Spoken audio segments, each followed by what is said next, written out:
আলহামদুলিল্লাহ আলহামদুলিল্লাহ, ফাইনালি আমাদের skill master my emotion Neymar junior finally, যার বিদায় আমরা কান্না করেছিলাম, যার বিদায় আমরা অঝরে কান্না করেছিলাম, যার বিদায় কখনো ভুলতে পারবো না, ফাইনালি সেই my emotion Neymar junior, skill master Neymar junior অবসর ভেঙে দিয়েছে, অবসর ভেঙে দিয়েছে। Finally boss Neymar junior finally 28 সালের কোপা বিশ্বকাপ, 30 সালের ফিফা বিশ্বকাপ খেলবে, কারণ তার বাবা রিকোয়েস্ট করেছে, তার বাবার রিকোয়েস্টার মাইমোশন নেইমার জুনিয়র রাখছে।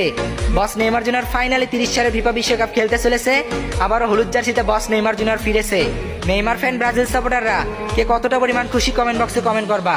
আজকে আমি একজন নেইমার ফ্যান হিসেবে সবচেয়ে বেশি খুশি, এবং এই ভিডিওটা সকল ব্রাজিল ফ্যান নেইমার ফ্যানদেরকে শেয়ার করে জানিয়ে দেবা Neymar junior, my emotion Neymar junior finally 30 বিশ্বকাপে ব্যাক, ফাইনালি 30 বিশ্বকাপে back. Neymar junior come back 30 বিশ্বকাপ।